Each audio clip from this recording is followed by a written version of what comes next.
Eh bien, bienvenue à toutes et à tous pour ce webinaire pour, découvrir les métiers de chantier de l'éco-construction et de l'éco-rénovation. Donc je me présente, je m'appelle Laetitia Van Herweghe, je suis responsable de la formation OPEC au sein de l'ASDER, donc OPEC, ouvrier professionnel en éco-construction.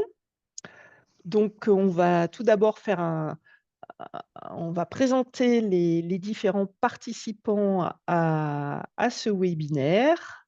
Avec qui allons-nous découvrir, les différents métiers de l'éco-construction?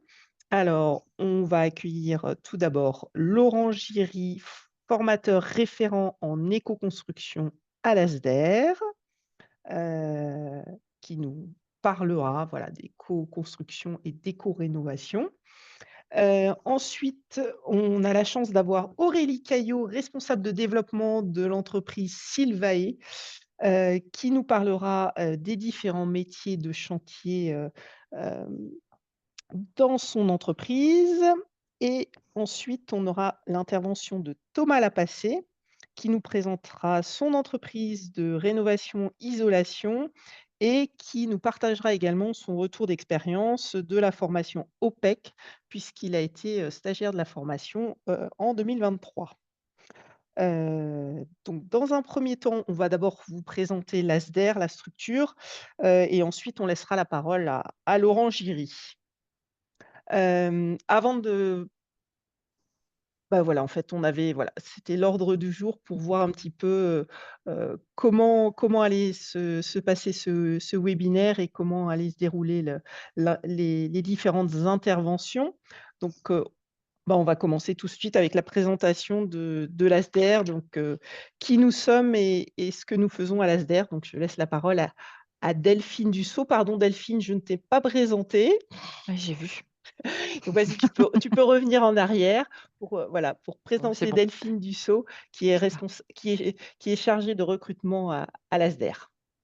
Tout à fait et du coup, voilà, je prends donc la parole pour vous présenter l'ASDER. Donc l'ASDER, qui on est? Nous sommes une association, créée en 1981, et qui est, œuvre pour, donc une association loi 1901 qui œuvre pour la transition énergétique de la manière solidaire. Donc on est engagé, pour la sobriété et l'efficacité énergétique et le développement des énergies renouvelables. Donc ça fait plus de 40 ans qu'on existe, et aujourd'hui, on travaille à travers 2 axes au sein de l'ASDER. Le premier, c'est le service local de l'énergie, où là, nous avons des conseillers en fait qui, accompagnent des porteurs de projets, des particuliers, des copropriétés ou des collectivités même, dans leur projet de rénovation, globale de leur habitat ou de réduction, énergétique, des projets de rénovation énergétique et d'installation d'énergie, pour réduire les coûts et rendre les bâtiments les plus sobres possibles. Donc voilà, ça c'est la partie service local de l'énergie et la deuxième partie, donc qui représente, la moitié des collaborateurs, on est aujourd'hui une soixantaine, c'est l'école du bâtiment durable et là, l'école du bâtiment durable, du coup, on est aussi présent, au sein de la structure depuis le début. On a un réseau d'anciens stagiaires qui est important puisqu'on a 1 300 anciens étudiants. On est aussi un CFA depuis, 2019 et on a la certification, Qualiopi, ce qui nous permet d'avoir des formations, de qualité, des formations certifiantes et accessibles et éligibles par divers, financements, publics. Au sein de l'école du bâtiment durable, on a plusieurs types de formations. On a, des formations pour apprendre un métier, des formations dites de reconversion, donc qui vont de niveau CAP avec la formation ouvrier professionnel en écoconstruction à bac+5 avec la formation expert de la transition énergétique. On a également des formations courtes pour se spécialiser et monter en compétences dans certains domaines d'activité, donc qui sont à destination d'un public de professionnels. Par exemple, ça peut être des formations sur le développer des installations, solaires, photovoltaïques, le bois énergie. On a aussi une formation sur, métier sur, les bases de la construction chanvre, par exemple, ou aussi des formations pour avoir, acquérir après, la compétence d'être auditeur, donc FIPAT Audit Réno, par exemple.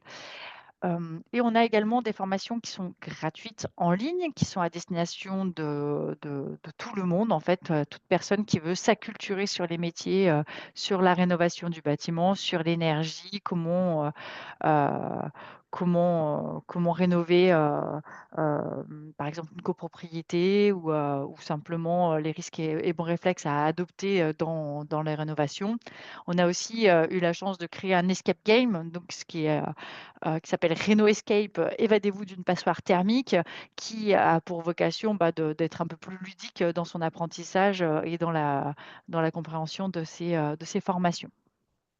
Voilà, voilà qui est l'ASDER et ce qu'on propose aussi à l'École du bâtiment durable. Je vais laisser la main maintenant à Laurent, Laurent Giry, notre, formateur référent, pour qu'il puisse vous parler de écoconstruction et construction conventionnelle. Laurent, je te laisse la main. Eh bien, je vous dis tous, bonjour, bienvenue. Voilà donc, je suis moi aussi issu des bancs de l'ASDER puisque j'y suis passé en 2011. J'étais auparavant dans le monde de l'artisanat. Je suis venu chercher une formation, ça a pas mal participé à la rénovation de ma propre vie professionnelle et c'était une chouette expérience. J'ai eu mon entreprise également, ça fait une douzaine d'années que j'interviens à l'ASDER. Et simplement, je crois 4 ans que j'en suis salarié à temps plein. Voilà. Alors moi, je suis en charge de vous parler un peu d'une définition de ce que sont les matériaux biosourcés et géosourcés.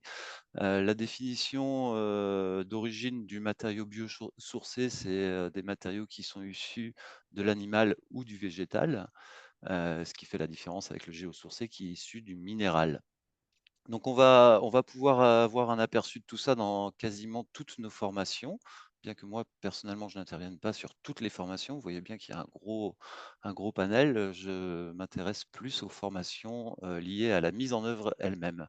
La mise en œuvre qu'on va pouvoir, réaliser sous différents aspects avec notamment un plateau pédagogique d'à peu près 250 carrés où nous avons des maquettes qui sont très bien conçues pour gérer les points singuliers et surtout pour, voir les interfaces entre, les différents pans d'une maison. On va y voir, des techniques de l'éco-construction. Donc les techniques de l'éco-construction vont consister, à dimensionner un peu sa paroi de manière à garder des vertus, de physique du bâtiment qui vont permettre à des murs de mieux gérer des problématiques liées à l'humidité, et tout ça dans un seul souci, c'est le confort d'habitation. Donc là-dedans, on va voir, bien sûr les techniques courantes. Les techniques courantes qui sont, sous l'égide des documents techniques unifiés, des avis techniques, des règles professionnelles et cetera. Nous allons voir du coup donc, les règles professionnelles puisque dans nos 2 formations longues, à la mise en œuvre OPEC et chef d'équipe, ces 2 formations dispensent les règles professionnelles de la construction à base de chanvre et les règles professionnelles de la construction en paille. Donc, 2 formations qui sont certifiantes, et qui permettent d'avancer sur ces sujets. Et puis, on va pouvoir voir certaines techniques, vernaculaires aussi avec, tout ce qui est maçonnerie pierre, pisé, tous les matériaux, terre et dérivés, terre allégée, les terres allégées, c'est au lieu de mettre du sable, on va plutôt utiliser des agrégats végétaux qui vont permettre, de moins user le gisement de sable, sur lequel, il y a une tension et de pouvoir, remplir des murs qui sont directement isolants. Voilà. L'idée, c'est bien sûr derrière tout ça de répondre à l'urgence climatique. L'urgence climatique, elle paraît importante par rapport au fait de ne pas tuer le gisement d'économie d'énergie et de pouvoir travailler sur de la performance énergétique et surtout, on est pas mal basé sur la rénovation. La construction neuve, bien sûr, on l'aborde, mais elle nous apparaît beaucoup plus simple que la rénovation qui paraît beaucoup plus complexe et de ce fait, on va quand même pas mal se pencher sur l'aspect rénovation. Voilà.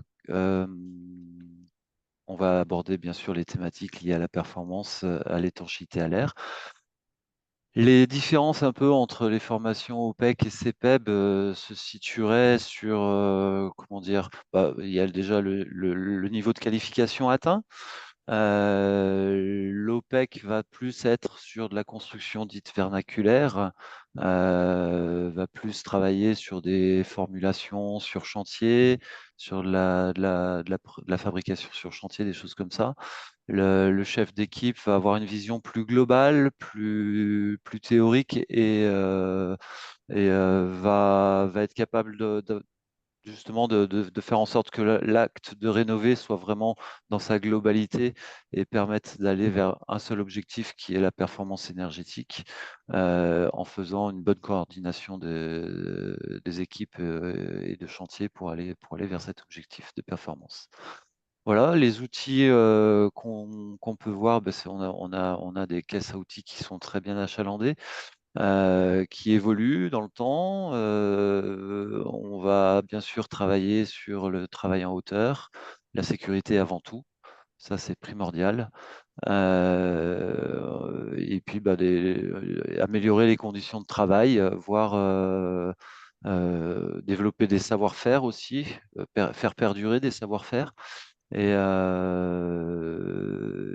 puis, du coup, on a les plateaux pédagogiques où nous intervenons avec des maquettes à l'échelle 1, où les stagiaires vont tous pouvoir appliquer différentes techniques, vont pouvoir aussi faire des erreurs, et c'est bien là qu'il faut les faire, c'est pas sur chantier. Et parce que justement, on fait aussi des chantiers hors les murs, où là, par contre, on n'a pas le droit à l'erreur, donc il faut que ce soit bien fait. Donc on apprend les bonnes jonctions entre les différentes parois. Et puis l'idée, c'est de mener tout le monde partir de différents niveaux pour que tout le monde arrive au même niveau. Et voilà, donc on conduit tout ça. Que dire de plus? Excusez-moi, hein, J'ai une question pour toi, Laurent. Oui, ça m'aide, c'est bien. Dis-moi, en fait, là, dans les formations OPEC, donc on parle des matériaux géosourcés, biosourcés. Dans nos formations, en règle générale, on utilise ces matériaux. Du coup, c'est quoi l'avantage de ces matériaux par rapport aux matériaux de construction conventionnels? Alors, déjà, par rapport à l'ère dans laquelle on évolue aujourd'hui, jusqu'à présent, on était sous l'ère du R, donc où il fallait absolument une résistance thermique importante, etc. Aujourd'hui, on est dans l'ère carbone. Vous allumez la radio, vous entendez qu'il faut stocker du carbone. Donc déjà, ça montre une certaine évolution de l'acte de construire, rénover. Les avantages des matériaux biosourcés, outre le prix, il y a plein d'autres avantages, le prix étant plus cher, hein, bien sûr. Mais les gros avantages, c'est plutôt d'ordre de la physique du bâtiment, où il va y avoir une meilleure gestion du point de condensation, du point de rosée. Il va y avoir une meilleure gestion aussi de l'atténuation de l'onde de chaleur. Voilà, c'est des matériaux qui sont hygrothermiquement très intéressants. Il n'y a pas un matériau qui est plus avantageux qu'un autre. Chaque matériau a sa place. Reste à savoir l'usage, et c'est bien l'usage qu'il faut mettre au centre de la construction. L'usage des futurs habitants, et voire même d'imaginer l'évolution de ce bâtiment, de savoir jusqu'où on va.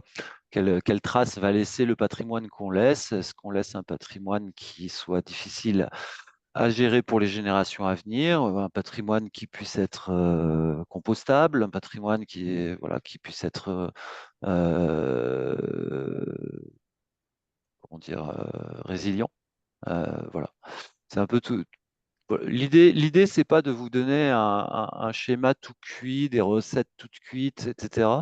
C'est de vous apprendre à chercher des informations, à les trouver, à les utiliser, à en faire bon usage, de vous apprendre les bonnes pratiques, de mettre des garde-fous et surtout vous familiariser suffisamment pour que vous fassiez votre propre discours, voilà, d'être en lien avec ses propres valeurs. J'aime bien dire On a un public en général qui est en reconversion professionnelle. Il ne faut pas oublier son passé professionnel. Si on arrive à accorder nos violons avec notre passé professionnel et notre avenir, c'est vraiment très réussi et ça, c'est plutôt chouette. Voilà. L'idée, c'est vraiment de développer les savoir-faire et aussi les savoir-être en chantier. Moi, j'aime bien la phrase mettre du cœur à l'ouvrage. Je trouve que c'est très ressemblant du monde de l'éco-construction. Voilà. Est-ce que tu as d'autres questions, Delphine, pour m'aider? Non, mais je te Non, remercie, ça fait moi tout à j'en fait ai le une. lien. Moi, j'en ai une, Laurent, par rapport au changement climatique. Quel est l'intérêt de ces matériaux par rapport aux matériaux classiques aussi? Bah, disons que jusqu'à présent, on a isolé les maisons contre le froid. C'était une bonne chose. Simplement, contre le froid, on peut toujours mettre un pull, une puissance de chaudière ou de chauffage. Voilà. Mais contre le chaud, c'est beaucoup plus complexe. Et quand on voit les augmentations de périodes de pluie ou de sécheresse, tout ce que ça implique, en fait, il faut vraiment se poser des questions sur comment je conçois ma paroi. Et en rénovation, justement, on est contraint par un espace, un système constructif d'origine. Et qu'est-ce qu'on en fait? Je vais créer un nouvel équilibre. Est-ce que je crée un nouvel équilibre qui soit en déséquilibre ou un nouvel équilibre qui marche bien? Et c'est ça un peu les questions qu'il faut qu'on se pose. L'idée étant vraiment toujours de mettre l'habitant au centre de son habitation et de son usage. Si je rénove une maison qui serait une seconde résidence, imaginons, je ne vais pas avoir les mêmes besoins pour monter le bâtiment en température, par exemple, que si je rénove une maison individuelle ou un appartement, ou si je fais un habitat groupé, je n'aurai pas les mêmes fonctionnements dans une maison individuelle que dans un habitat groupé. Voilà, donc tout ça est vraiment primordial, c'est de prendre en considération l'usage, la durabilité de la construction. Et voilà. Donc vraiment la différence entre OPEC et CPEB, on va dire que le CPEB, pardon, je parle dans un jargon, excusez-moi, vous n'êtes peut-être pas encore familiarisé, entre le chef d'équipe et l'ouvrier professionnel en éco-construction, c'est vraiment pour moi l'ouvrier professionnel savoir tout appliquer et faire de la construction plutôt vernaculaire, savoir formuler sur place des techniques. Le CPEB va plus aller droit au but sur l'urgence climatique et va répondre plus avec des matériaux, on va dire, industrialisés, mais qui restent des matériaux de l'éco-construction. Un Merci. dernier point, Laurent, avant de passer la main à notre prochain intervenant, sur l'utilisation de ces matériaux, par rapport, aux matériaux, traditionnels. Quelle approche as-tu, d'utiliser de la terre, d'utiliser de la paille et cetera? Par rapport à des matériaux classiques, si je vais à l'extrême avec, de la laine de verre, par exemple, Mhm. voilà. Est-ce que tu peux nous en dire 2 mots Bah, par rapport à ça? déjà, je dirais pas traditionnel, parce que traditionnellement, dans notre région, en plus, on a beaucoup construit au pisé, hein, c'est conventionnel plutôt. Excuse-moi, hein, Laetitia, Oui, mais oui, mais tu as bien fait de me reprendre. voilà, donc on va parler plutôt de matériaux conventionnels pour les constructions dites modernes. Excuse-moi, je suis un tout petit peu fatigué, mais du coup, je suis un peu La perdu, excuse-moi. la question portait sur, le confort d'utilisation de ces matériaux, en fait, d'utiliser de la terre, par Alors, rapport à de la laine qu'on de soit verre, en par exemple. matériaux conventionnels ou qu'on soit en matériaux biosourcés, de la poussière reste de la poussière et c'est nocif à la santé. Donc, ça demande des EPI, déjà, des masques, des protections, des soins. Maintenant, les matériaux conventionnels ont des valeurs. Certaines choses sont très valeureuses dans certains systèmes constructifs. À quoi bon avoir des murs qui perspireraient si la base n'est pas perspirante? Perspirante, c'est un peu l'effet, avoir un bâtiment de type plutôt Gore-Tex, on va dire, que plutôt Kawaii ou Thermos. Voilà, on va essayer de permettre des échanges gazeux dans nos parois. L'idée, hein, c'est il y a de la qualité de l'air avec l'ARS qui nous regarde, qui regarde la construction pas loin, parce que la qualité de l'air intérieur est bien, détérioré depuis quelques décennies. Donc c'est aussi cette importance-là. Et puis surtout, il me semble en avoir rapidement parlé, mais ne pas tuer le gisement d'économie d'énergie, donc aller droit au but, de manière à ne pas perdre de temps, parce qu'on n'en a pas, et qu'il faut aller droit au but pour aller directement vers de la performance énergétique. Je ne sais pas si j'ai répondu à ta question, Laetitia. Oui, oui, ça ira, mais je sais que Thomas derrière va nous en parler C'est un plaisir de d'utilisation te des voir. des matériaux. C'est un Très plaisir de bien. te voir, Thomas. Merci Laurent pour ton intervention et cet éclairage sur ces matériaux et l'éco-construction. On va maintenant passer la parole à Aurélie Caillot, donc responsable développement de l'entreprise Sylvae, qui va nous présenter, sa structure, et puis les différents métiers de chantier, qu'on peut y trouver. Aurélie, Bonjour à c'est à toi. tous. Est-ce que vous m'entendez? Oui. Oui. Mmh. Alors je m'excuse pour l'histoire de la caméra. J'aurais aimé qu'on puisse me voir en direct, mais j'ai quelques petits soucis techniques que j'ai pas réussi à résoudre en temps et en heure. Voilà. Alors moi, je vais vous parler un petit peu de Sylvae et des métiers qu'on propose à Sylvae. Donc ça enchaîne très bien avec ce que Laurent vient de présenter. Sylvae, c'est une entreprise qui se trouve à Goncelin, dans la vallée du Grésivaudan, c'est-à-dire entre Grenoble et Chambéry, et qui a pour mission de développer la filière bois enfin, en intégrant tous les maillons de la chaîne, c'est-à-dire en allant de la forêt jusqu'à l'habitat, notamment, puisque l'habitat est un des débouchés, on va dire, de la filière bois. L'idée étant qu'on est sur un territoire qui dispose d'une ressource qui est la forêt, enfin le bois de nos forêts. On a la chance d'en avoir. Malheureusement, ce bois, il est en grande partie transformé en dehors de ce territoire parce qu'un outil industriel qui vieillit et qui ne répond pas en fait en termes de rentabilité à tout notre système actuel. On a pour autant des besoins dans la construction de bois. Et donc ce bois, il fait beaucoup de kilomètres en fait aujourd'hui en France et même dans le monde. L'idée de Sylvae, c'est de dire on a une ressource sur notre territoire, et cette ressource, on va essayer de la prélever sur notre territoire de manière raisonnée, de la transformer sur ce même territoire et de l'utiliser en finale sur ce territoire-là. Voilà. Donc on a des ambitions qui sont très modestes, dans le sens où on va faire en sorte de gérer cette ressource bois de manière raisonnée par rapport aux besoins qu'on en a sur un territoire qui est relativement petit, si on le regarde depuis la France par exemple, ou même l'Europe, ou encore le monde. Voilà. Donc cette ressource, on va essayer de la transformer ici. Sylvae s'appuie en fait sur un outil de transformation qui était déjà existant, qui est une scierie. Et donc l'idée, c'est d'aller jusqu'au produit fini le plus possible, puisqu'une scierie, elle a du mal à être rentable si on fait que du sciage. Par contre, dès qu'on va aller vers des produits plus finis, on va avoir une valorisation qui va être intéressante et qui va nous permettre, en intégrant toute la filière, de remettre de la valeur ajoutée là où il en faut, où il en manque, c'est-à-dire plutôt en amont. Parce que si on n'a pas de bois en amont, on ne va pas pouvoir l'utiliser en aval. Voilà.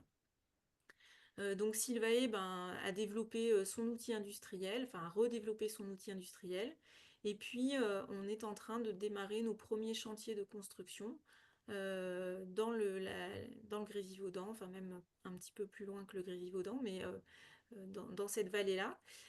Et on s'appuie sur un système constructif qui a été développé par la sœur de Sylvae, on va dire ça comme ça, qui se trouve à la Mure, donc plutôt au sud de Grenoble, sur le plateau mathésin, et qui a développé un système constructif spécifique, puisque le moteur principal de nos deux entreprises, c'est la prise en compte des enjeux climatiques et environnementaux dans la filière bois et l'habitat.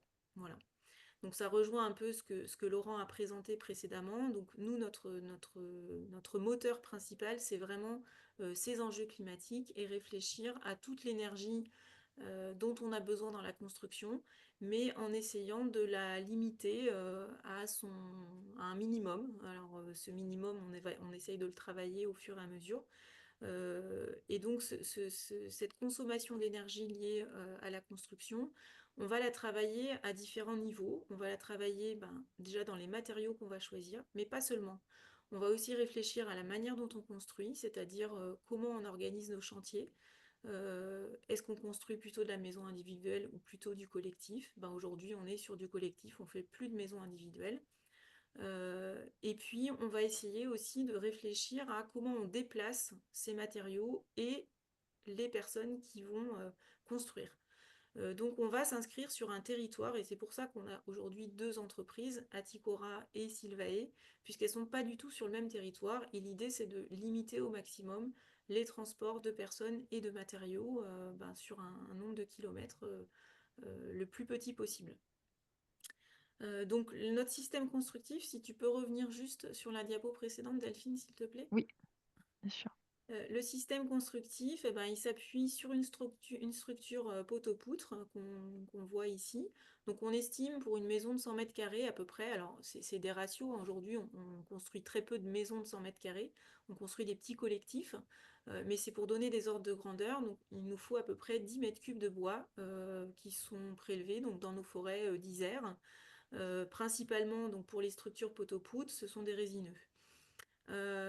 Ensuite, on va construire les murs et les murs ils sont fabriqués à base de blocs de chanvre ou de miscanthus aujourd'hui. Donc le miscanthus c'est un roseau qui se développe grâce à des rhizomes et qui a la particularité, contrairement au chanvre, de ne pas être dépendant de toute une filière. Dans le chanvre, on n'utilise qu'une partie du chanvre pour fabriquer nos blocs.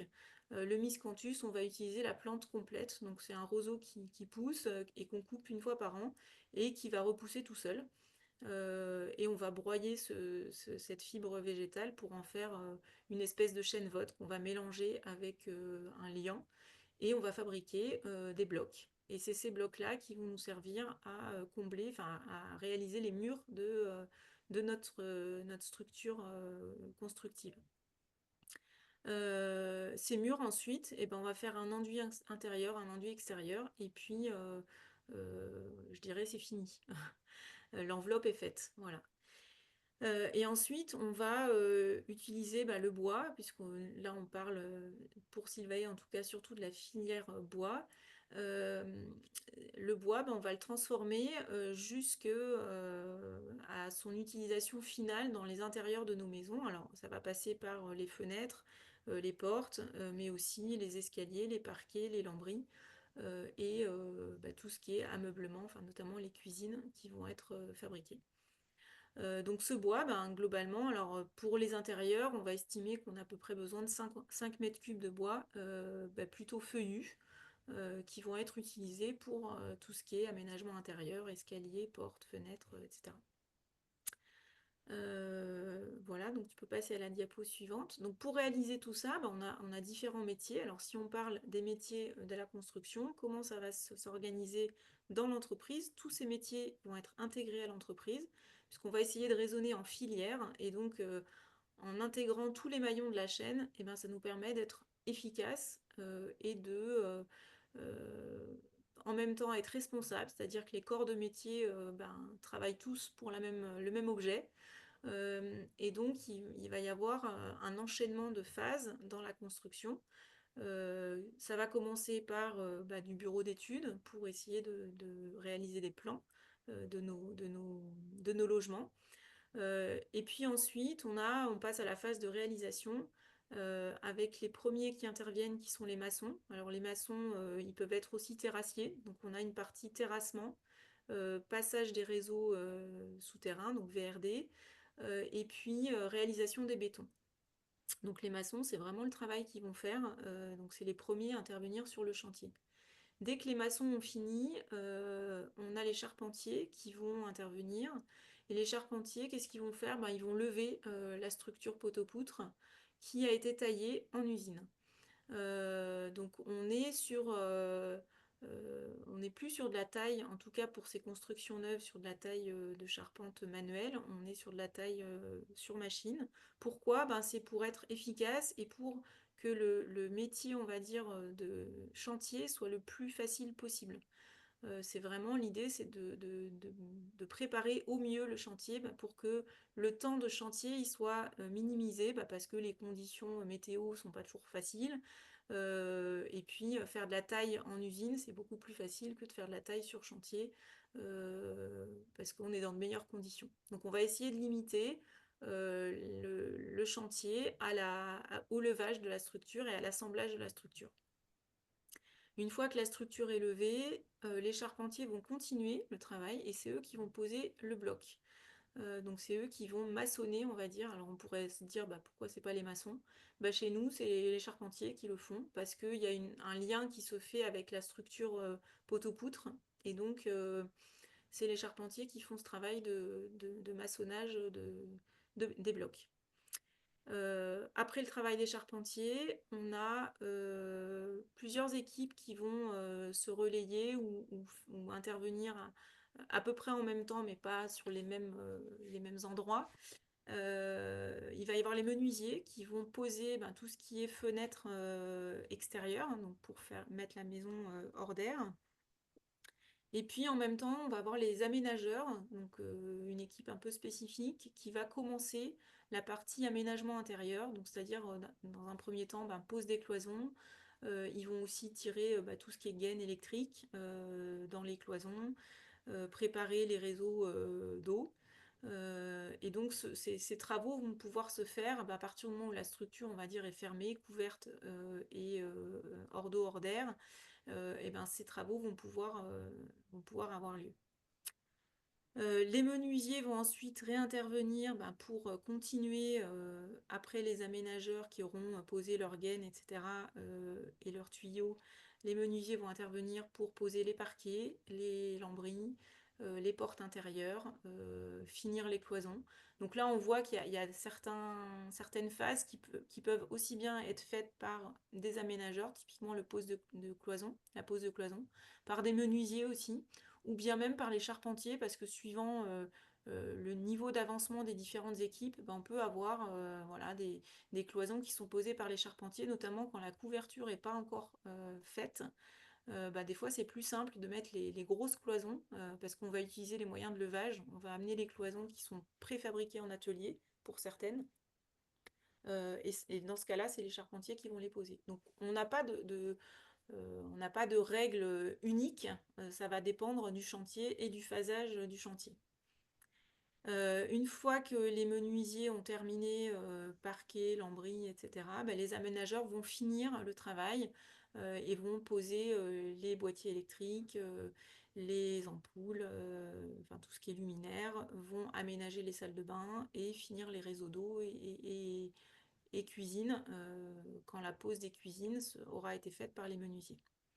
Et puis, en parallèle ou après ou avant, peu importe, il y a les façadiers. Donc les façadiers, c'est aussi les maçons.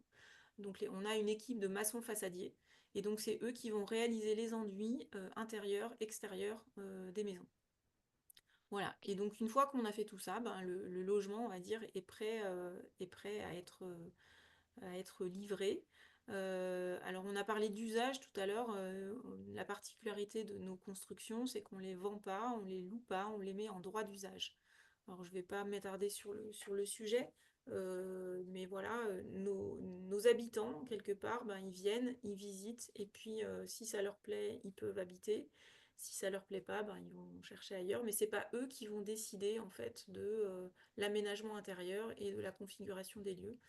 Tout ça parce qu'on estime que dans l'entreprise, il y a les compétences pour réfléchir à où on doit mettre les ouvertures pour minimiser ou maximiser les apports d'énergie suivant ce qu'on veut faire, se protéger de la chaleur ou au contraire se chauffer l'hiver. Comment on va organiser les logements les uns par rapport aux autres, parce qu'on fait du petit collectif, pour essayer de mutualiser aussi tout ce qui est système de chauffage. Et là, on a changé un peu d'échelle, c'est-à-dire on voit bien que cette réflexion au niveau énergétique, elle est vraie pour les matériaux qu'on va utiliser, mais aussi comment on va structurer les logements entre eux pour qu'on soit le plus efficace possible en termes de consommation d'énergie, aussi bien dans la construction, comment on va construire le chantier, mais aussi comment ensuite il va être utilisé par les habitants qui vont y vivre. Euh, Peut-être tu peux passer à la suivante, Delphine, s'il te plaît. Oui. Voilà, donc notre moteur, hein, c'est ce que je disais au tout départ, c'est vraiment de prendre en compte les enjeux climatiques et environnementaux dans la filière de l'habitat. Et pour ça, on va essayer d'avoir une approche qui est globale, qui est internalisée, c'est-à-dire qu'on va essayer d'internaliser le plus possible les métiers dans l'entreprise.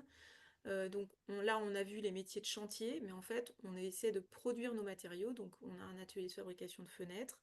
Toute la partie bois, on le voit avec Sylvae, on va aller vraiment depuis le sciage jusqu'à la fabrication des parquets, des poutres, des lambris, des escaliers, des cuisines, etc. Donc on a un atelier de menuiserie assez développé. Et puis l'atelier de fabrication de blocs de chanvre, ça en fait aussi partie. Donc on essaye d'avoir des équipes métiers qui sont autonomes, qui sont responsables, c'est-à-dire que chaque équipe est responsable de sa phase et elle a le souci de se dire l'équipe qui arrive derrière, est-ce qu'elle a tout? Est-ce que j'ai bien laissé en bonne intelligence le chantier? Et puis si j'ai vu qu'il y avait des petits points d'attention sur lesquels il faut qu'on discute, et on va discuter avec l'équipe suivante pour s'assurer que les consignes sont bien passées. Donc la chronologie du chantier, elle est vraiment définie par phase et on essaie de faire en sorte que ces équipes métiers qui sont organisées avec un coordinateur métier, elles soient les plus autonomes possibles entre elles. On va utiliser bien sûr des matériaux les moins énergivores possibles, en tout cas ceux qu'on trouve autour de nous. Voilà, donc c'est vraiment une réflexion aussi de l'entreprise de se dire qu'est-ce que j'ai autour de moi, de quoi je peux disposer, et puis en fonction de ça, je m'adapte. Donc ça va être le bois, ça va être le chanvre, mais aujourd'hui le chanvre, typiquement, on ne maîtrise pas du tout sa filière, et donc on a décidé depuis quelques années de passer sur du miscanthus, pour lequel on a nos premières plantations de miscanthus, pour essayer aussi de fiabiliser cette filière. Et donc, on va utiliser ces matériaux biosourcés s'ils sont disponibles et s'ils sont exploitables à proximité. On va réfléchir en permanence sur la conception de solutions techniques qui soient les plus performantes et qui soient surtout durables. Pour un prix, alors c'est ce que j'ai mis là, écologique et donc économique, qui soit minimum. L'idée, c'est de dire on va travailler sur des techniques qui permettent d'économiser aussi bien au niveau des matériaux, de faire en sorte qu'ils soient écologiques, ces matériaux, mais pas que. C'est-à-dire que si on va prendre un matériau écologique, mais qu'on doit aller chercher à l'autre bout de la France, ça ne nous intéresse pas spécialement. Voilà, on se dit qu'on peut faire mieux. Parce que probablement autour de nous il y a quelque chose qui va convenir. Ça veut dire quoi? Ça veut dire que en fait on est en perpétuelle réinterrogation et on n'est pas assis sur une solution unique. En fait on va regarder aussi là où on implante de l'habitat, de quoi on dispose autour.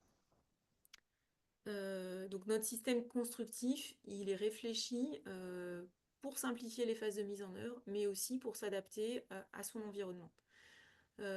Simplifier les phases de mise en œuvre, ça veut dire simplifier le travail des gens qui font. Et donc, on est de plus en plus sur de la préfabrication en atelier. Alors, on peut utiliser un gros mot qu'on n'aime pas trop, qui est le mot industrialisation. Et dans l'éco-construction, le mot industrialisation, il a souvent pas bonne presse parce que associé à tout un tas d'images qu'on a qui sont liées à ça. Ceci dit, nous on pense que voilà, si on veut massifier à un moment donné l'habitat écologique ou en tout cas plus respectueux de notre environnement, il faut aussi changer nos techniques de fabrication et être un peu plus efficace dans ces techniques. Et donc ça passe par de la fabrication en atelier et des machines qui vont nous faciliter la vie. Voilà, merci pour les photos. Donc typiquement des machines, ici on voit un atelier de fabrication de fenêtres avec la fabrication des carrelets, hein, à droite on voit voilà, les bois qui vont passer dans les corroyeuses pour être rabotés, collés entre eux, pressés, et ensuite pouvoir passer dans une commande de taille, enfin une commande numérique, une machine à commande numérique pour fabriquer les ouvertures. Si tu passes à la suivante. Merci. Donc ça, c'est un peu les dernières constructions qu'on a. Et on voit qu'aujourd'hui, on ne fait plus de maisons individuelles, mais on fait des petits hameaux. Alors celui-ci, c'est un gros hameau qui a 50 logements à peu près, qui sont répartis dans 15 bâtiments.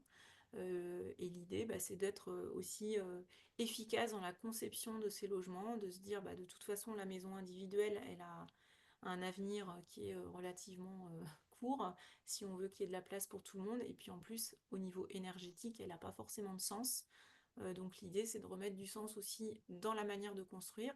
Et ça nous permet, nous, en tant qu'entreprise, de dire, bah, on a un chantier qui est efficace puisqu'on va poser bah, les moyens de levage, les outillages et déplacer les personnes sur un même chantier pendant une durée relativement longue, ce qui rend le chantier beaucoup plus efficace que si on doit faire des allers-retours en permanence d'un chantier à un autre, aussi bien pour les matériaux que pour les personnes.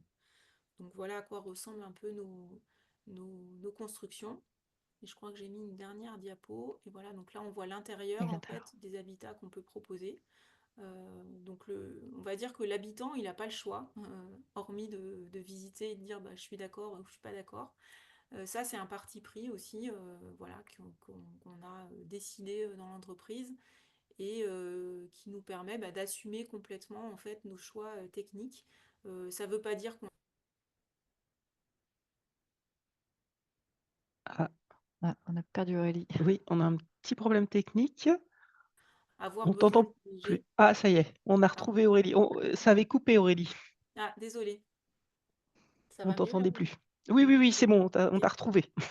Donc j'étais en train de dire que voilà, on faisait évoluer en permanence nos intérieurs ou nos extérieurs en fonction des lieux, des, Les matériaux. de l'évolution de notre manière de produire, et puis des contraintes qu'on peut avoir aussi bien dans l'approvisionnement de certains matériaux ou dans l'utilisation par exemple de différentes essences. Et ben, on va prendre les essences qui nous viennent. On ne va pas dire à la forêt, là il me faudrait 200 mètres cubes de châtaignier pour faire du paquet châtaignier. Ben non, la forêt elle nous donne ce qu'elle peut. Et donc nous on va s'adapter et on va avoir des intérieurs qui sont très différents les uns des autres parce qu'on a des essences qui vont être différentes.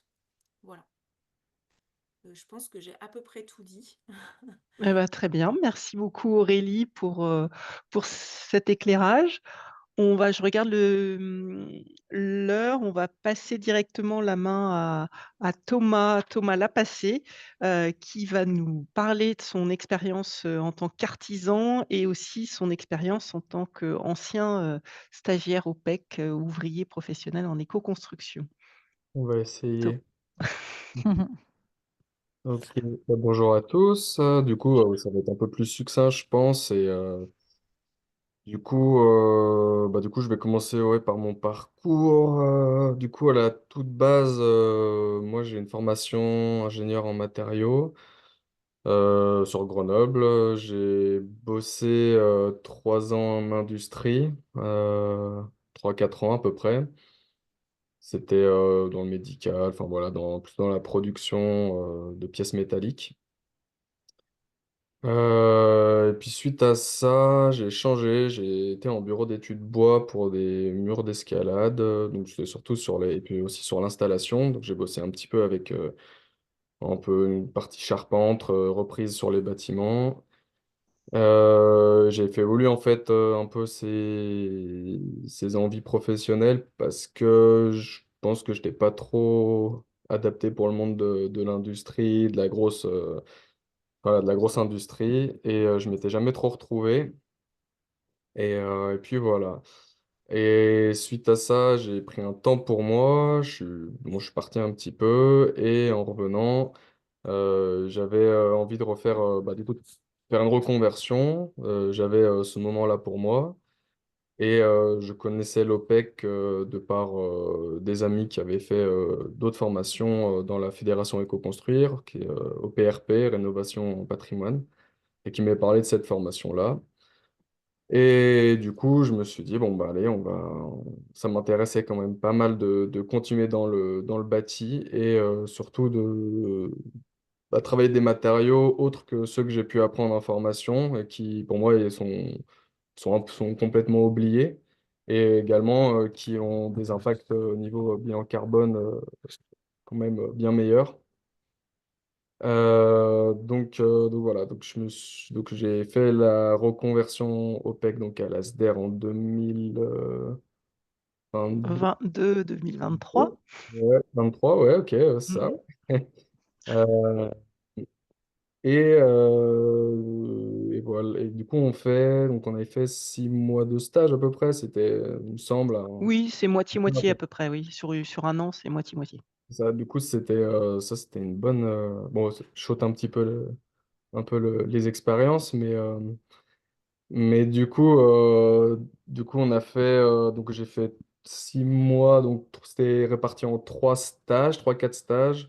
Et moi, c'était essentiellement maçonnerie et charpente. Un petit peu d'isolation avec les charpentiers, charpentières avec qui j'étais. Voilà, donc j'ai fait essentiellement maçonnerie terre crue dans la rénovation sur les bâtis du Pisé et qui touche aussi donc aux enduits, à l'isolation naturelle, on va dire pour tout ce qui est projection chaud-chanvre et voilà. Et ensuite, les parties charpentes, c'était surtout ossature bois, rénovation aussi sur les structures poteau-poutre, et c'était globalement ossature bois et isolation paille. Euh, donc voilà, ça c'était pour la formation. Euh, Ce ce qui est... Alors, là, je vois les moments de doute, je me dis les moments de doute que j'ai pu avoir, je pense, c'était plus pendant la formation à savoir comment j'allais trouver du travail derrière, où est-ce que j'allais m'intégrer professionnellement, et si j'allais arriver à me réaliser dans ce domaine-là. Voilà, et savoir aussi si je pouvais rester dans la région. Enfin, c'était un peu la connaissance bah voilà, du réseau qui commençait en fait, et du coup, on n'a pas forcément une grosse vision de ça au début, en tout cas pour moi. Finalement, en fait, il n'y en a pas eu tant que ça parce que ça allait assez vite derrière, donc je suis toujours en activité. Euh, Au tout début, quand je suis rentré en OPEC, moi, l'idée, c'était bah, vraiment d'intégrer la formation, enfin, le domaine de l'éco-construction, de la rénovation écologique, plutôt d'un Alors, j'avais envie de travailler plutôt le bois, travailler vraiment côté... voilà, la paille m'intéressait pas mal, tout ce qui était ossature bois-paille. Et puis j'étais vraiment très intéressé au niveau de la mise en œuvre de la terre crue. Parce que ça, j'avais juste fait quelques chantiers participatifs où j'avais pu un peu toucher la matière, mais sans vraiment comprendre, enfin, voilà, comprendre ça, comment l'utiliser professionnellement. Et donc voilà, je me suis dit, je me laissais un peu guider avec quand même ce projet initial. Et en projet de sortie, eh ben, en fait, ce qui s'est passé, c'est que moi, derrière, j'étais plutôt intéressé par beaucoup de choses, parce que franchement, beaucoup de choses m'ont plu, sauf du coup de mettre en œuvre des matériaux industriels, c'est-à-dire tout ce qui est, Laurent en parlait tout à l'heure, tout ce qui est les matériaux qu'on va acheter, qui sont passés par l'industrie, tout ce qui est les panneaux de fibres de bois, enfin voilà, tout ça. Ce qui m'intéressait vraiment, c'était de mettre en œuvre les matériaux bruts enfin les matériaux les plus bruts possibles. Voilà, ça c'était aussi dû à ma formation d'avant. Voilà, je voulais vraiment aller au plus court, et c'est ce qui vraiment me passionne. Et aussi quand quand je travaille avec des personnes, de leur transmettre ça. Quand on fait de l'accompagnement, c'est plutôt chouette quoi, de se rendre compte qu'on peut avoir des isolations, des structures porteuses pour vraiment des coûts assez moindres. et qui sont vraiment pertinentes, quoi. Voilà, du coup, alors pour le plus de la formation OPEC, moi je vais quand même la vendre parce que, alors surtout à l'ASDER, parce que je trouve que les 6 mois de stage et d'immersion professionnelle, je pense que c'est un plus par rapport à d'autres formations de la Fédération Éco-Construire, même si je juge pas le gabion, Aplomb, etc. Mais je trouve que ça donnait vraiment un bon boost pour s'intégrer professionnellement derrière. On se rend plus compte du métier en fait en étant ben, le plus possible sur le terrain. Euh, et après, l'encadrement, enfin moi en tout cas, je connaissais pas l'ASDER spécialement. Je connais surtout le gabion au début. Franchement, en sortie, je suis très content d'avoir fait l'ASDER. En tout cas, au niveau de l'équipe pédagogique, les formateurs, ça a été vraiment un vrai plaisir. Aussi au niveau de l'atelier qui est à disposition, alors je sais pas si c'est toujours le cas, mais en tout cas, ok, ça Oui, oui. ouais, le plateau technique, c'était très appréciable, en tout cas de travailler avec les maquettes, dans cet environnement-là. Après, comme on va sur chantier école, il y a aussi le côté plus réel du terrain. Donc en tout cas, je trouve que c'est plutôt bien mis en œuvre. Voilà. Après, le côté moins, bah, pour certaines personnes, ça va être de faire 2 semaines en permanence. C'est pas forcément facile quand on a peut-être une vie de famille, quand on est voilà, de partir 2 semaines, de revenir, etc. En termes de rythme, c'est quand même assez sport. Moi, j'étais content que ça se termine au bout d'un an. Donc voilà. Hum, Et en termes d'apprentissage, en tout cas au niveau de l'OPEC, au début, je savais qu'en enfin, on m'avait pas mal mis en garde, comme quoi, attention, à l'OPEC, tu vas apprendre, tu vas avoir plein de choses, ça va être très global, et puis derrière, tu sais pas trop où tu veux, etc., où tu veux aller, tu sais pas trop, tu as l'impression de savoir des choses, mais pas tant que ça. Et alors, je sais pas si c'est le cas pour d'autres, mais en tout cas, moi, de mon côté, je trouvais qu'en un an, euh, les connaissances qui ont été apprises, que ce soit en stage en tout cas au point de vue euh, théorique, enfin, en tout cas ouais, théorique, je trouve quand même que c'était quand même très complet. Ça manquerait forcément encore plus de rentrer dans le détail, mais ça, on le fait tout au long de sa vie pro ou en travaillant, enfin, je sais pas, en se renseignant à côté, etc. En tout cas, pour une base de reconversion, c'était quand même bien complet. Euh, voilà, et du coup, bah, suite à l'OPEC, j'ai trouvé un job en CDD pendant une petite année en Savoie. Je travaillais dans la rénovation du bâti pour tout ce qui était alors, isolation thermique par l'extérieur. Ça, c'est un côté qui me plaisait pas du tout, mais je me suis dit, je vais y aller, l'équipe est sympa, au moins comme ça, je pourrais voir ce que c'est. Mais il y avait aussi la partie correcteur thermique, chaud-chanvre et enduit de finition terre et chaud qui m'intéressait pas mal. Et du coup, j'ai travaillé pendant ouais, ça, une petite année. Et suite à ça, ma vie personnelle m'a fait emmener de l'autre côté de la Chartreuse et donc j'ai quitté mon travail. Et comme je savais pas trop, que j'avais un réseau de l'autre, enfin j'ai quand même un bon réseau dans le coin dû à mes stages. Comme je savais pas trop où j'allais aller, mon ancien patron m'a donné un chantier en fait. Parce que je me suis dit, en attendant, je vais me mettre en auto-entreprise et puis je vais tester, on va voir. J'ai commencé par un chantier qui m'a été donné. Ça s'est bien passé. Et suite à ça, j'ai eu un autre chantier. Et suite à ça, j'ai été contacté pour travailler en sous-traitance avec mon premier patron de stage, donc en maçonnerie terre crue. Et parce que c'était vraiment en plus un domaine qui, moi, m'intéresse, enfin, c'est ce qui m'intéressait le plus. Et j'ai commencé à faire le sous-traitance avec lui, j'ai commencé à me reformer à la maçonnerie, etc., etc. Et suite à cette expérience-là, ça a encore plus affiné mon projet professionnel sur ce que j'avais envie de faire. Et du coup, bah, maintenant, bah, je suis toujours à mon compte, je travaille moins en sous-traitance. J'ai des chantiers, surtout sur la rénovation du bâti ancien. Et du coup, activité principale qui est maçonnerie, on va dire maçonnerie terre crue, on va dire maçonnerie du bâti ancien, isolation, projection chaud-chanvre et un peu plus avec la paille hachée. Mais globalement, ça va être surtout toucher, faire des ouvertures, des enduits terre. Yes, merci. Un petit peu de petites façades, mais pas trop. Voilà, reprise d'arase, essentiellement sur le pisé, une partie la pierre.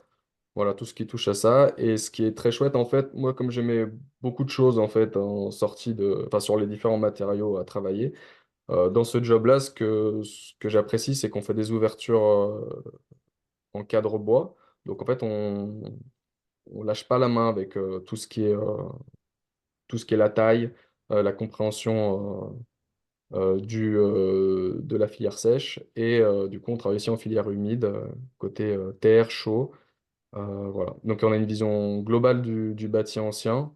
Et ça, c'est chouette. Et aussi tout ce qui est compréhension aussi des mouvements de terrain, comprendre les fissures, etc. Là, c'est vraiment riche. Donc en tout cas, moi de mon côté, c'est très, ouais, c'est vraiment, ouais, c'est assez passionnant, quoi. Quand on met un pied dedans, après, on peut pousser toujours plus en plus loin et toujours dans cette idée de rester avec les matériaux les plus bruts possibles et d'amener à faire des belles rénovations, quoi. Voilà, en gros, je sais pas si j'ai répondu à tout, mais tout ce qu'il fallait. Oui, bon, on aura la partie Pour la questions-réponses présentation. après coup. Du coup, bah, merci Thomas pour ce retour d'expérience. Je regarde l'heure pour voilà, pas mobiliser non plus toute l'après-midi toutes les personnes. On va passer maintenant à la présentation des différentes formations au métier de mise en œuvre. Delphine, si tu peux passer si tu peux Tout à passer fait. la slide, s'il te plaît.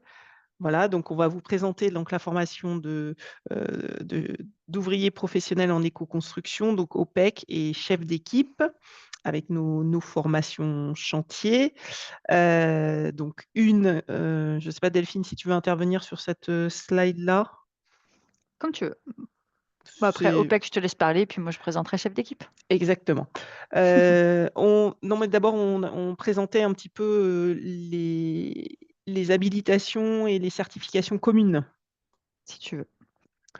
Euh, donc, je te laisse, voilà. Ok, donc Et on je va te être laisse. aujourd'hui à l'ASDER. Donc on a deux formations métiers destinées au chantier, donc ouvrier professionnel et en éco-construction et chef d'équipe en performance énergétique du bâtiment. Sur ces deux formations-là, en fait, sont inclus dans ces deux formations 6 habilitations euh, parce qu'on a à cœur de former des personnes qui soient employables facilement derrière et surtout qui sachent travailler en sécurité.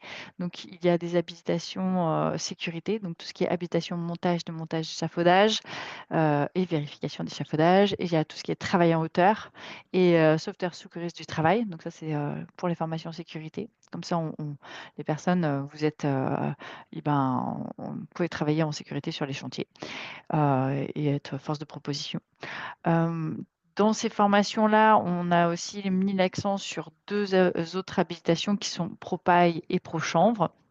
Donc l'idée, c'est qu'en fait, d'avoir ces habilitations-là, ça va vous permettre, si vous mettez à votre compte, de pouvoir faire des travaux qui sont assurables en termes de décennale.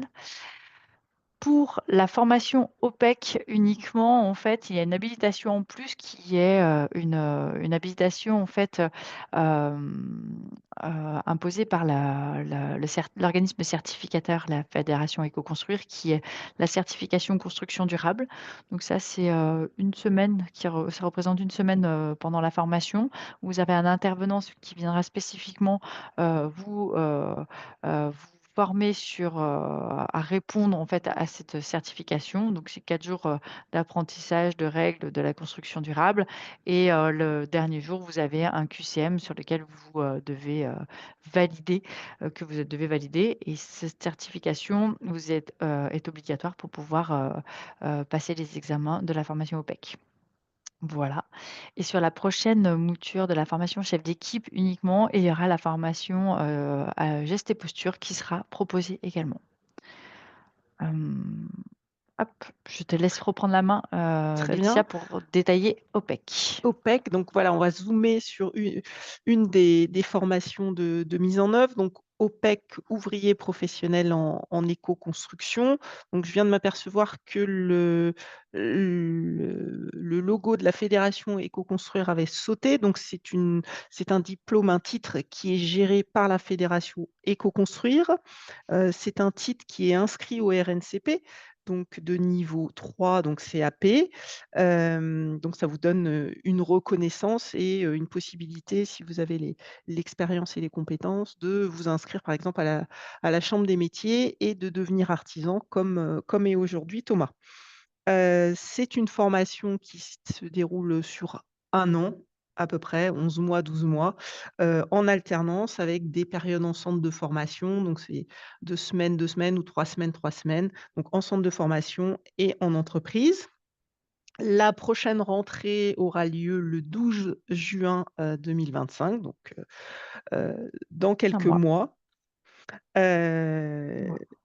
Par rapport à cette formation, donc il y a des applications sur un plateau technique, comme l'a dit Thomas, donc qui permet en fait de s'exercer aux gestes, techniques, de faire des erreurs et de recommencer, mais aussi des chantiers pédagogiques qui là, nous offrent en fait, une possibilité, d'être sur des vrais chantiers, tout en apprenant. Donc ça c'est très intéressant.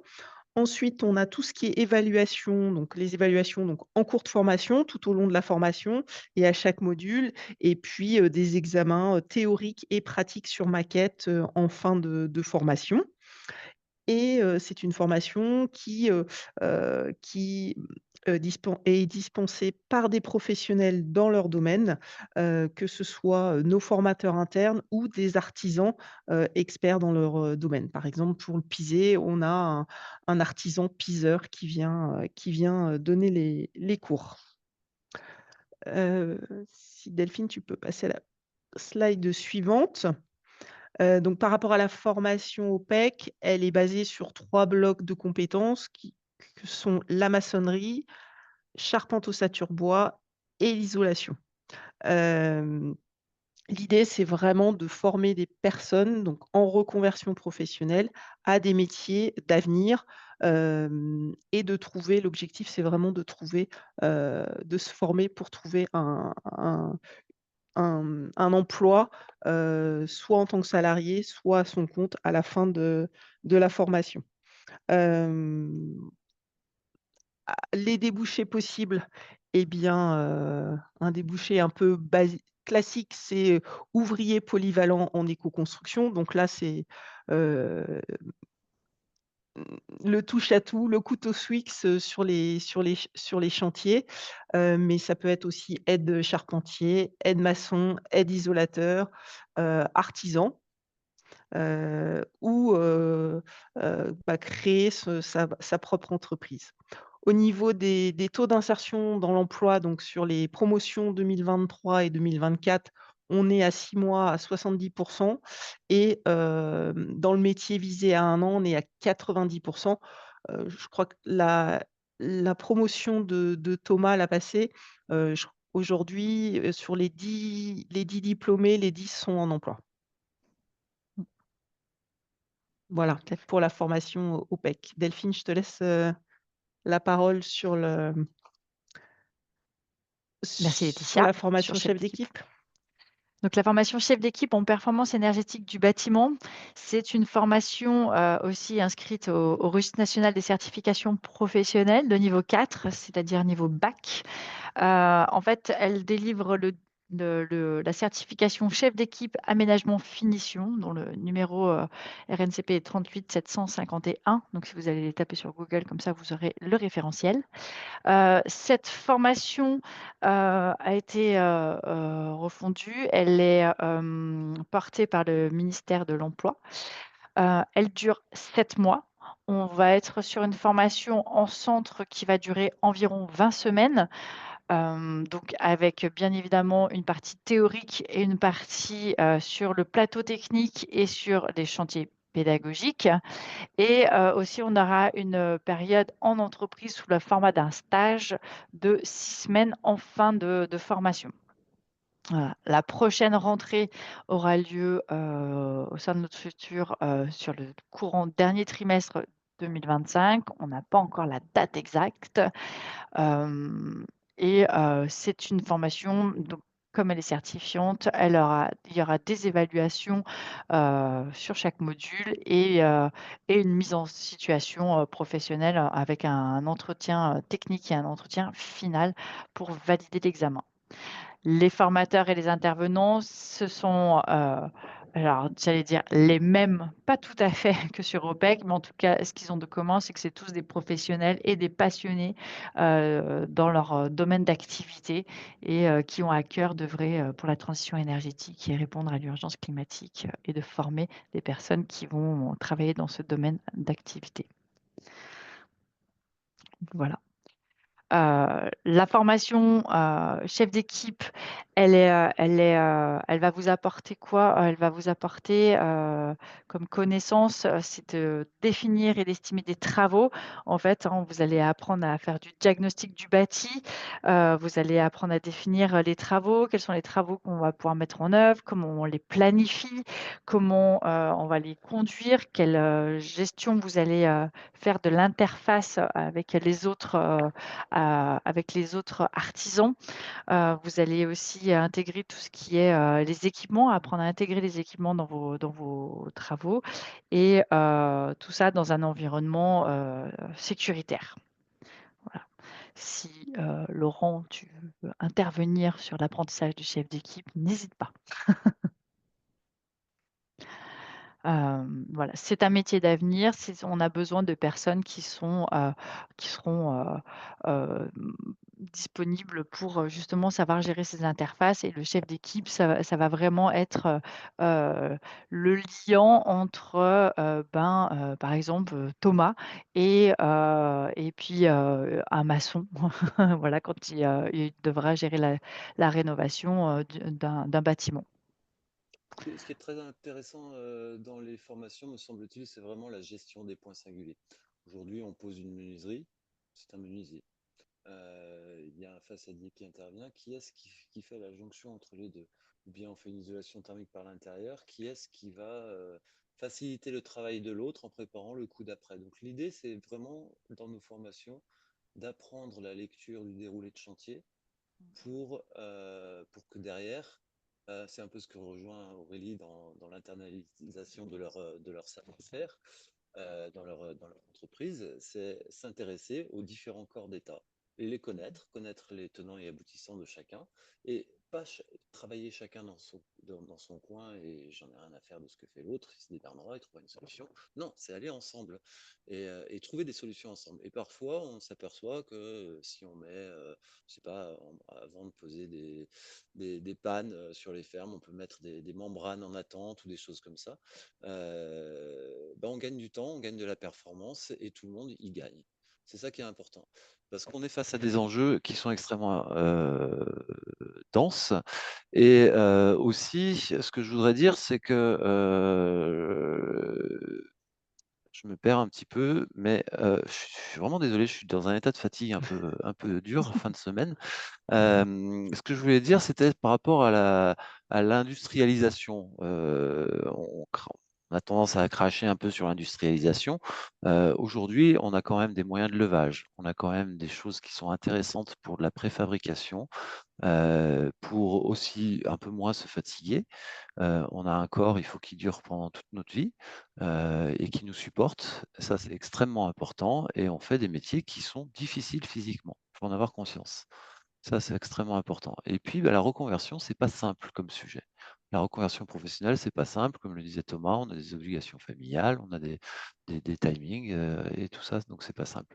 Voilà, c'est pas un long fleuve tranquille. En tout cas, c'est les formations qu'on vit à l'ASDER. Moi, je les trouve très riches humainement. C'est des grandes rencontres. L'ASDER, c'est un peu comme une grande famille. Faut pas hésiter à dire qu'on vient de l'ASDER. Ça ouvre souvent plus de portes. Vous imaginez bien, ça fait 40 ans qu'on donne des formations. Enfin, pas nous, en l'occurrence. Mais, mais ça fait 40 ans que l'ASDER donne des formations et c'est vraiment une grande famille qui ouvre plein de portes. Voilà. Merci Laurent Mmh, pour, ce complément d'âme que tu nous as apporté. Hem exactement, on a fini ah non, il reste encore une slide, Delphine. Je voulais quand même dire voilà, si vous souhaitez candidater à l'une de nos formations, voilà, faut aller directement sur notre site internet, sur le bouton candidater, vous, répondez aux petites questions, envoyez votre CV et puis on vous recontacte, assez rapidement pour vous proposer un entretien de recrutement. Il y aura un test de maths à effectuer, en amont de l'entretien de recrutement.